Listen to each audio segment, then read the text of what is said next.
Estimados hermanos y amigos, hoy nuestra reflexión está basada en el Evangelio de Lucas, capítulo 4, del versículo 1 al 13. Quando nos miramos com seriedade nosotros mesmos, nos percatamos de que há coisa que nos impide ser o que desearíamos ser, como pessoas e como cristianos. Temos a impressão de que não somos livres para ser autenticamente nosotros mesmos. Al princípio de sua missão, Jesus se mirou a si mesmo e viu as tentações que lhe impediria levar a cabo sua missão. La Quaresma é para nós o tempo propício para mirar dentro de nós mesmos e para ver que é que nos impede ser verdadeiramente livres para servir e amar a Deus e a los hermanos segundo é devido. Acompanhemos a Jesus no deserto. Miremos al undón de nuestro corazón y con Jesús rechacemos lo que nos atenaza, lo que nos mantiene tibios e indiferentes, para que con Él y como Él podamos servir. Hoy, em nosso primeiro domingo de Quaresma, acabamos justamente de começar nossa caminata de 40 dias hacia la Páscoa.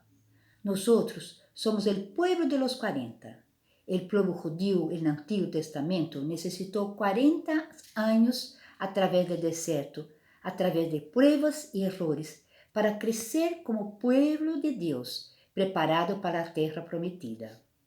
Jesús passou 40 dias no deserto, ayunando e orando para preparar-se para sua grande opção, aceitar ser o tipo de Messias que Deus Padre queria para ele.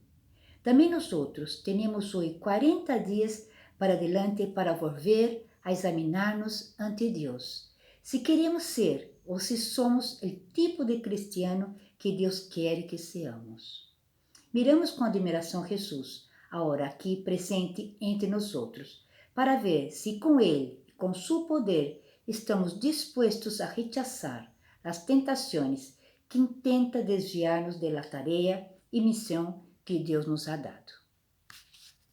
E todos os dias hacemos opções. Caminhamos por el mundo, andamos, sentimos, corremos, conversamos com os vizinhos, cozinhamos, jugamos, limpiamos, salimos à la calle, hacemos mandados, confrontamos com situações que não queremos, buscamos outras que não se produzem. Algumas vezes acertamos, outras vezes erramos, pero sempre, cada dia de nossas vidas, seamos ou não conscientes, vamos tomando decisões a cada passo, a cada instante. Hacia onde vão nossas decisões? Com que critérios atuamos? Decidimos ou optamos? Não estamos vazios, senão cheios de instruções sobre o que fazer e como actuar. O mundo, a sociedade em que vivimos, nos instrui permanentemente. Tem algo para dizer-nos a respeito desse mensagem do Evangelho que hoje compartimos? Jesus também teve que optar, igual que nós. Cada dia e instante de sua vida foi tomando decisões que marcaram seu rumbo, seu destino, sua mensagem, sua ser palavra de salvação para todos nós. E nesse texto em particular, essas decisões são apresentadas quase como extremo, como uma pintura que mostra o essencial do caminho de Jesus, da opção que Jesus toma e nos invita a seguir. Não é que essas foram as únicas tentações de Jesus. Por supuesto que não. Habrá tenido muitíssimas outras. Essas são como um resumo exemplarizante da atitude e da postura que conduz à vida. De agir, hemos de aprender.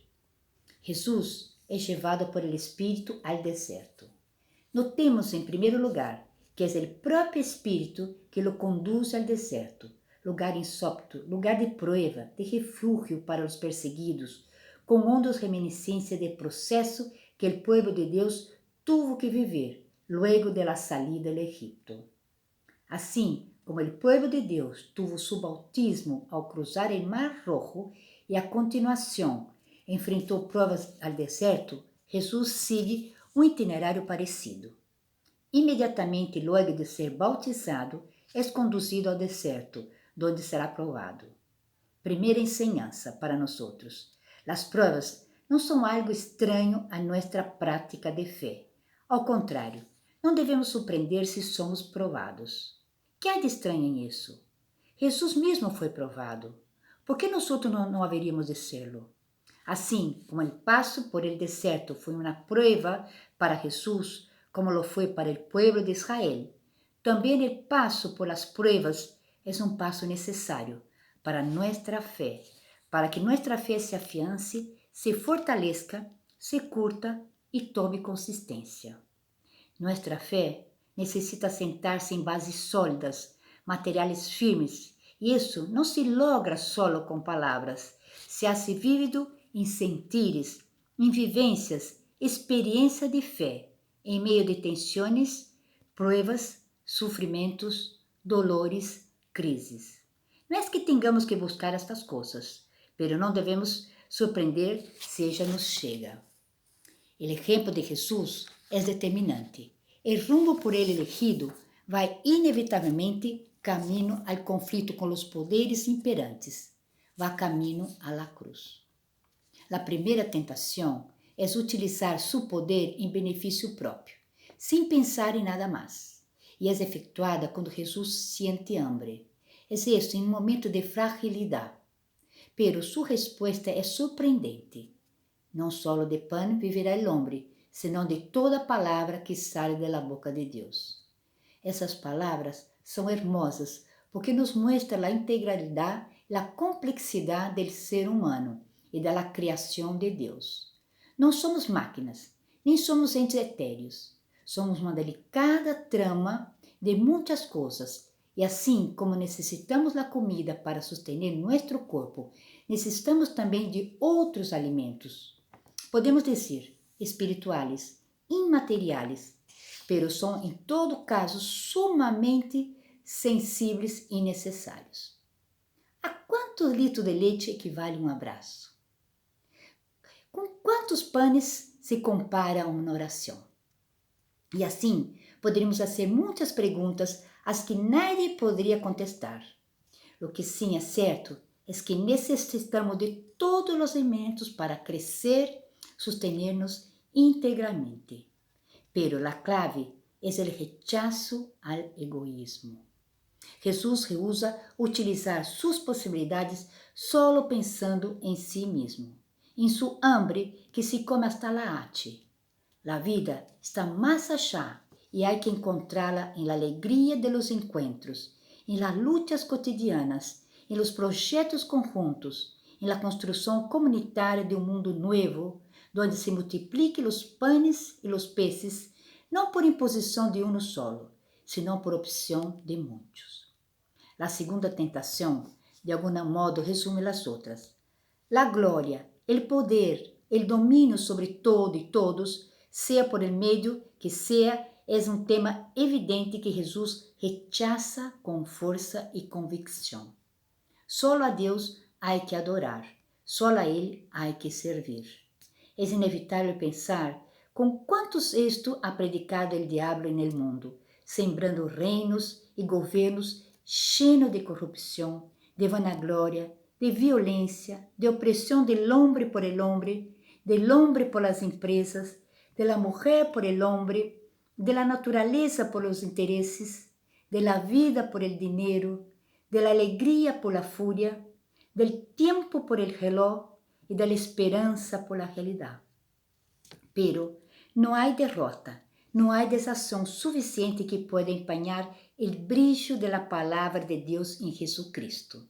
Su triunfo frente ao diabo, que se retira com a cola entre as patas, é preâmbulo de um triunfo maior, el de la resurrección, luego del paso por la cruz y la tumba, el triunfo de la vida sobre la muerte, em todas suas dimensões. A terceira tentação é muito interessante e exemplar para nós. O diabo conhece bem as escrituras, parece e las cita convincentemente. Pero Jesus lhe contesta também com outra cita das escrituras, com a qual aprendemos e reafirmamos que a escritura se interpreta a si mesmo, ou dito com outras palavras, que não podemos tomar um pedacito, um texto suelto e aplicá-lo literalmente sem tomar em conta o contexto, a situação e outros muitos condicionantes que se dão origem. O mensagem que Jesus nos dá é claro. Não se pode, não é acertado provar a Deus. Mensaje del que bien deberá tomar nota la humanidad inteira, que constantemente rifa seu futuro malgastando recursos, quando não destruindo lisa e chanamente a criação inteira, provando de alguma maneira a paciência de Deus. Pero também é muito importante para nós aprender que é necessário respeitar as Escrituras. Del mesmo modo que o diabo se valió de ellos para tratar de hacer caer a Jesús desde el alto del templo, constantemente vemos hoy como se mal utiliza las escrituras como instrumento de dominio, de agresión, de discriminación, de violencia. Una utilización de las escrituras para empobrecer, embrutecer y reducir las capacidades, libertad y dignidad de las personas. Isso nos deve levar a pensar em ele para quê? Qual era a intenção do diabo no uso das escrituras? Qual é a intenção com que utiliza as escrituras todos os que hoje lo hacen? Porque é bem claro que o uso das escrituras não garantiza em modo algum nenhuma boa intenção nem um bom final. Recordemos-lo sempre. A